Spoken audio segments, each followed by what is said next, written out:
Okay, let's unpack this. We want you to just stop for a moment and think about this gap.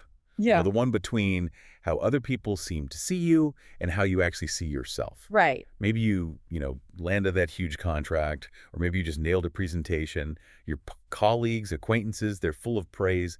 They see competence, success. Someone worth admiring, perhaps. But then there's that other voice, isn't there? That internal critic, the one behind your eyes. Yeah, and it delivers a completely different verdict. Mhm. Often it's, well, pretty repulsive. It tells you you're basically a fraud. That you're laughable, that any good thing is just luck, a fluke. And you're going to be found out any minute now. What's really staggering, I think, is how persistent it is, how determined this voice seems to be. It's like a world champion of self-sabotage, really. It is. So our mission today in this deep dive is to get into that paradox. Why is this critic so stubborn, so determined, and why does it just ignore all the positive evidence, the stuff right in front of you? Yeah, why does it brush off the good stuff? Exactly. Yeah. And look, this isn't just about having low self-esteem sometimes. It's deeper. We want to expose a really foundational lie. And to really get it, we have to understand where it comes from. Its origin story, if you like. We need to go back in time a bit to see why this harsh narrative, which feels so absolutely true, Like the gospel truth. is actually, well, it's a profoundly mistaken guess. An outdated one that we picked up years ago, probably just to survive. Okay, so let's start with how it shows up now in adulthood. This champion self-saboteur. How relentless are we talking? Oh, well, completely relentless, remorseless even. It just keeps going. It shows up constantly, so you get that big promotion, right? The critic immediately jumps in, oh, they only gave it to you because no one else wanted it, or you'll mess up, you'll be fired in 6 months. Right. Or your friends throw you a surprise party. And the voice says, they only did it out of pity or obligation. It doesn't just ignore success, it actively undermines your happiness right now. That's such a key point. It actively works against you, like with procrastination, for example. You have this big goal, writing a book, maybe launching a business, something that means success. And the critic just whispers or shouts, "Don't bother, you'll fail anyway. Then everyone will know you're a joke." Exactly. So you end up avoiding the very thing that could bring success, just to dodge that feeling of humiliation it predicts. It wants you to stay small, stay hidden. It keeps hammering away at that one core theme. You are fundamentally unworthy. Deep down, you just don't measure up. So the big question remains, why? Why does this voice even exist? And why is it so loud when it's so obviously, wrong about you as an adult? Okay, this is where it gets really interesting. This is where we trace it back to a really critical time in childhood. This brings us to what some people call the great rationalization, or maybe the child's choice. We need to picture a scenario, likely a really troubling one, that gives birth to this critic. Yeah, think back. Early on, you might have faced a situation with a key figure, a parent, usually who is maybe cold, emotionally distant, forbidding. Or often angry. Or maybe they just left, disappeared, physically left the home, maybe moved away, remarried. Or perhaps they were physically present, but emotionally gone, sunk into depression perhaps, or alcoholism. The crucial thing is that the main source of safety, of love, was unreliable, or even painful. And for a little kid, well, it's a massive crisis, isn't it? An existential one almost. Why is this happening? Why is the person meant to protect me causing pain or just gone? It's incredibly hard for a child's mind to cope with that kind of vacuum, a vacuum of explanation. See, the mind needs a reason for things. It hates a mystery, especially a painful one. Right. The uncertainty, the not knowing why, feels almost unbearable. So the mind scrambles. It's this energetic machine, the child's mind, but it doesn't have the right data. It doesn't understand adult psychology, depression, stress, affairs. All the grown-up stuff. All the grown-up complexities. So it lands on an explanation. Any explanation feels better than that void. Better some answer, even a bad one, than just nothing. Yeah. Chaos. Precisely. And the explanation it lands on, even though it's fundamentally flawed, feels intensely true at that moment. It feels like a revelation. And over time. Over time, that early guess gets locked in. It stops feeling like a guess and starts feeling like an iron truth, the bedrock of who you are. Okay, so what is that devastating conclusion, the one the young mind lands on? This terrible logic of self-blame. It's simple and brutal. The bad thing that happened, mom being sad, dad leaving, happened because I am bad. Oh, wow. The child takes it all on, internalizes the whole mess. They might even create specific reasons. Father left because I wasn't good enough. Mother's always shouting because I'm annoying. My sibling got sick because I wished something bad. It takes the blame for things completely outside its control. Okay, but hang on. If this is supposed to be a survival mechanism, that sounds counterintuitive. Why would a child choose to believe I am bad? That sounds like choosing pain. But this is the really profound insight here. We have to grasp the deeper psychological move the child is making. Think of the world or the family like a system, a machine. Okay. If the child sees the most important part of that machine, the parent breaking down, acting strangely, or leaving, they face a choice in how to explain it. Option 1. Option 1. The machine itself is broken. The universe is random, chaotic, unfair.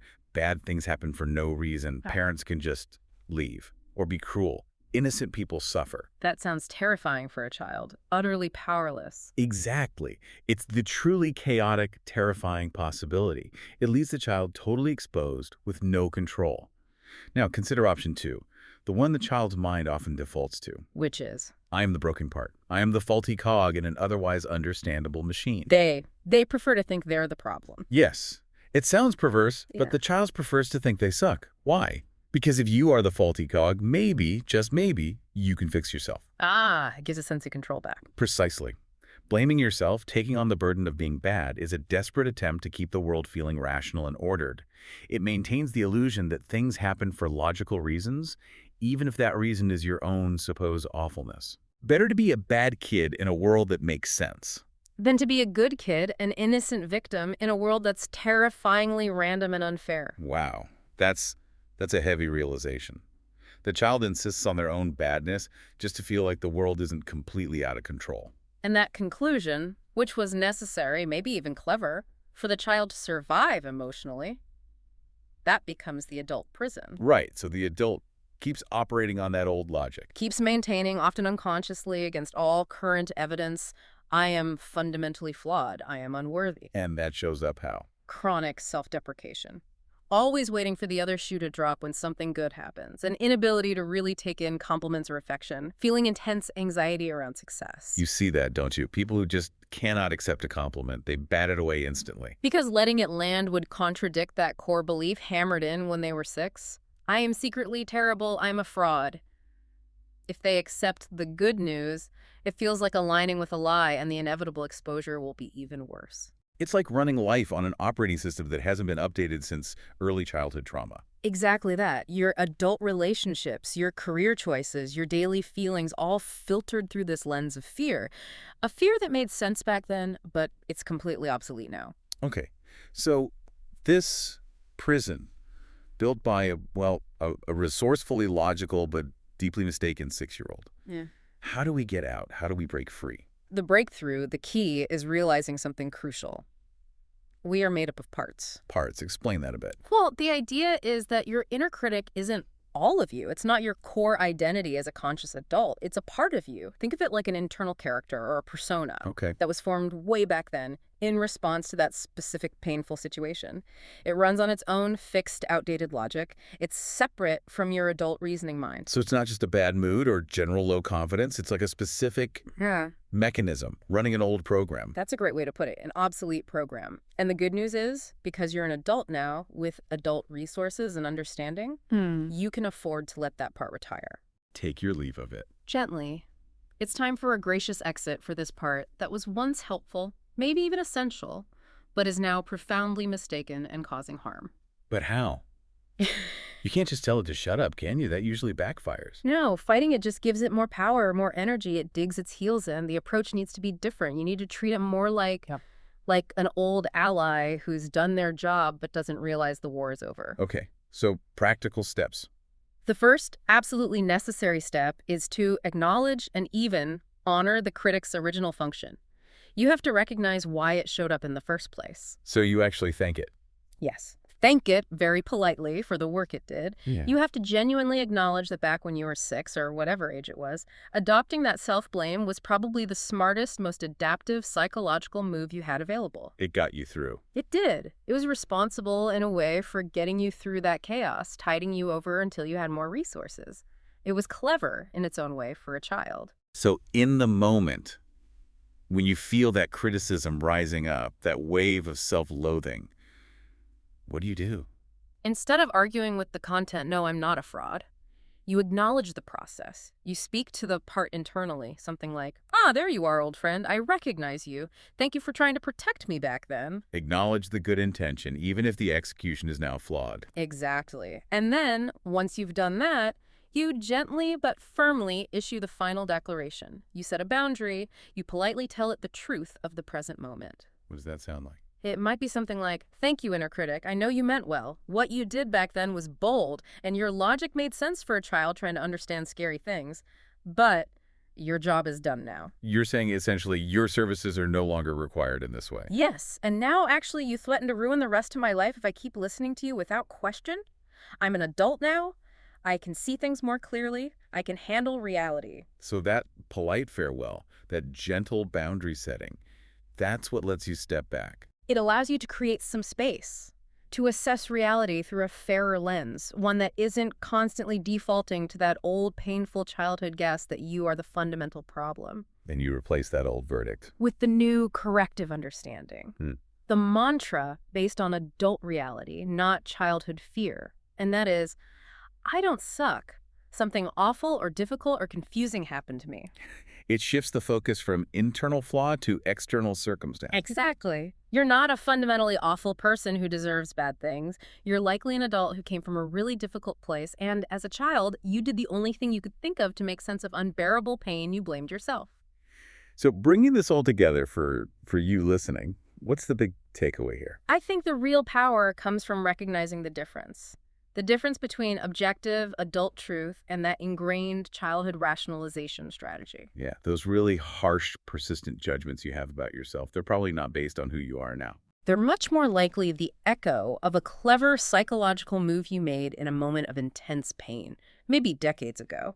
A move that's long past its expiry date. And seeing it that way, Yeah.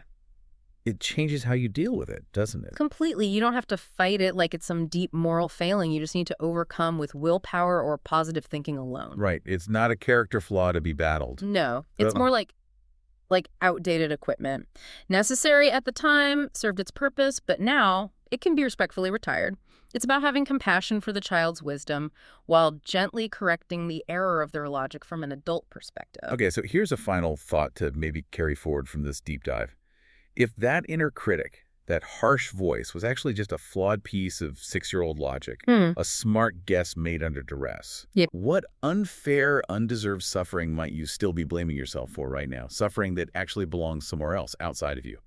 What piece of your history are you still carrying the guilt for, mistakenly believing that if you could just fix that one fatal flaw in yourself, everything would finally be okay? That's the question, isn't it? What belongs to the past and what is truly about you now? Thinking about that might just be the beginning of setting yourself free.